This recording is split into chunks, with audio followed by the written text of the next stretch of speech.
avons une femme qui avait une infirmité. L'infirmité était là depuis longtemps. Elle a essayé. Elle est allée par-ci, là. Et elle a essayé d'être libérée de cette maladie. C'est lorsqu'elle a rencontré Jésus. Comme tu vas le rencontrer ce soir. Le guérisseur. Le libérateur. Celui qui nous a franchis de toute forme, de toute infimité. Tu le rencontres ce soir, tu es libéré au nom de Jésus. Il y avait un homme possédé de démons, un démoniaque depuis longtemps. Jésus est venu et en ce jour-là, ce jour merveilleux, qu'il a rencontré Jésus, la délivrance est venue dans sa vie. Premièrement, il était affranchi des mauvais esprits, de puissances maléfiques et de toute manipulation satanique. Quiconque est lié, quiconque est sous attaque, quiconque est sous l'affliction du diable, la délivrance vienne pour toi ce soir au nom de Jésus. Premièrement, il nous a franchis des démons. Deuxièmement, dans ce même chapitre, nous avons une femme qui avait une infirmité. L'infirmité était là depuis longtemps. Elle a essayé. Elle est allée par-ci, là. Et elle a essayé d'être libérée de cette maladie. C'est lorsqu'elle a rencontré Jésus. Comme tu vas le rencontrer ce soir. Le guérisseur. Le libérateur.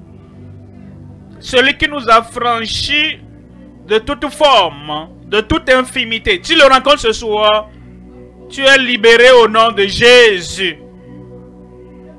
Et cette maladie était là depuis longtemps. Mais, peu importe la durée de la maladie, de cette dépravation et de cette blessure dans ta vie, Jésus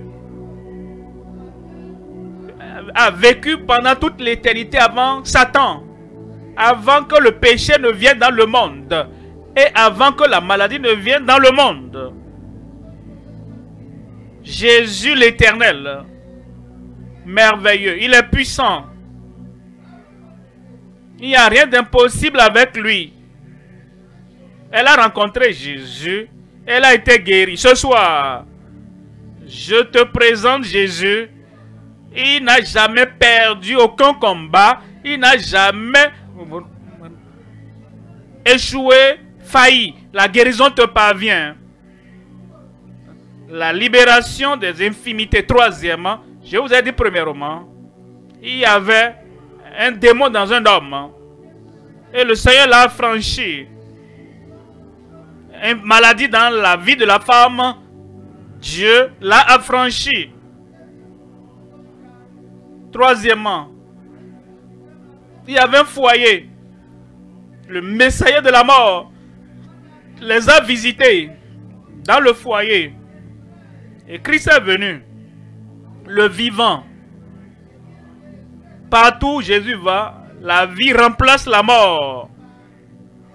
Et quand Christ vient à toi aujourd'hui, la vie va remplacer la mort dans ta vie au nom de Jésus. Et comme Jésus entre, les gens pleuraient déjà. Il a dit ne pleure plus. L'enfant n'est pas mort. Selon son évaluation.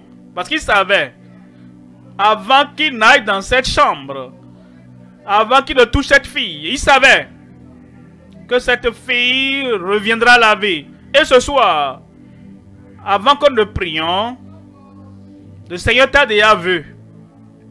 Un bon amen.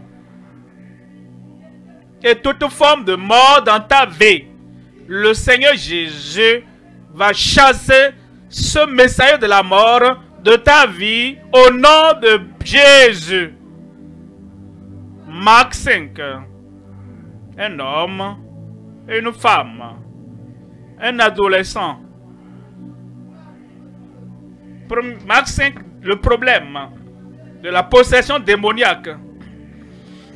Le problème des infirmités qui ravagent une vie. Et le problème de la mort qui voulait donc écourter la vie de cette fille. Toute forme de problème. Les problèmes auxquels tu peux penser, soit démoniaques, ou la mort, ou les démons, ou les infirmités. Christ, dans son autorité, il peut t'affranchir.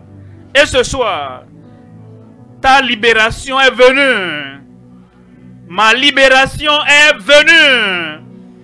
Laissez-moi vous lire le passage biblique, Marc chapitre 5, verset 15. On dit, ils vinrent auprès de Jésus et ils virent le démoniaque. Celui qui avait eu la légion, il y avait beaucoup de démons en lui. Assis, vêtu et dans son bon sens. Et ils furent saisis de frayeur. Ils étaient surpris. Ils étaient vraiment stupéfaits. Ils se demandent, mais comment c'est arrivé?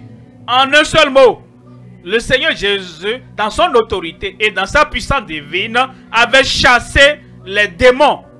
Un seul mot ce soir. Ce mot te parvient et tes problèmes sont terminés. Deuxième cas, verset 25. Verset 25. Or, il y avait une femme atteinte d'une perte de sang depuis 12 ans. Verset 26.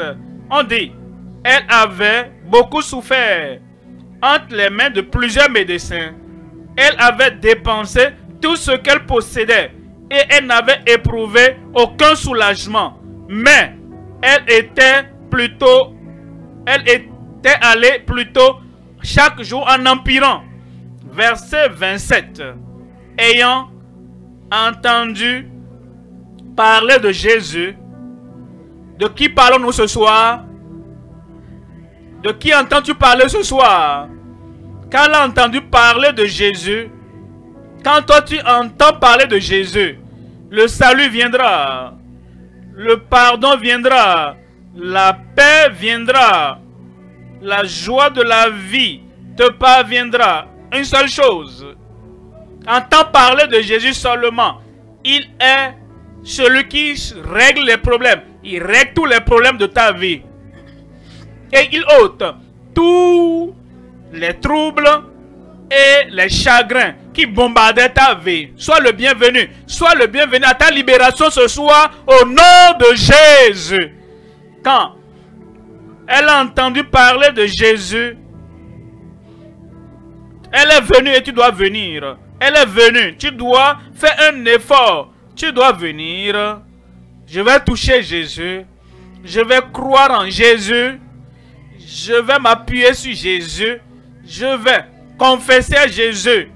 Je vais abandonner tous mes problèmes aux pieds de Jésus. Tu viens.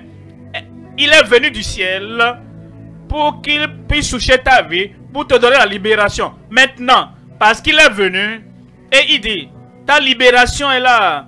La libération surnaturelle. Toi, tu dois venir au Seigneur. Elle est venue dans la foule et toucha son vêtement. Verset 28. Verset 28.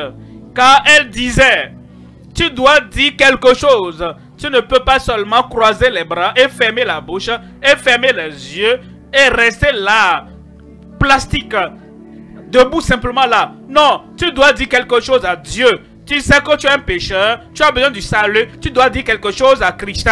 Tu es possédé de démons, tu es tourmenté par les démons et tu veux la libération totale et la libération surnaturelle. Tu dois ouvrir la bouche, tu dois dire quelque chose au Seigneur. Tu dis, Seigneur, je suis là. Tu dis, Seigneur, je crois en toi. Tu dis, Seigneur, la libération me parvient aujourd'hui. Seigneur, je ne peux pas porter mes problèmes seul. Parce que tu es celui qui ôte les problèmes. Et tu es le salut. Celui qui donne le salut. Elle a dit quelque chose. Si je puis seulement toucher ses vêtements, je serai guéri. La libération des esprits mauvais est un concept présent dans plusieurs traditions religieuses, y compris le christianisme, et est souvent associé à des actes de purification et de délivrance. Dans la Bible, notamment dans le Nouveau Testament, il est fait mention de la libération des esprits mauvais par Jésus et ses disciples. Un des versets souvent cités est Marc 16 versets 17 à 18. Voici les miracles qui accompagneront ceux qui auront cru en mon nom, ils chasseront les démons, ils parleront de nouvelles langues, ils prendront des serpents dans leurs mains, et, s'ils boivent quelque breuvage mortel, il ne leur fera point de mal, ils imposeront les mains aux malades, et les malades seront guéris. Merci pasteur. Que Dieu vous bénisse.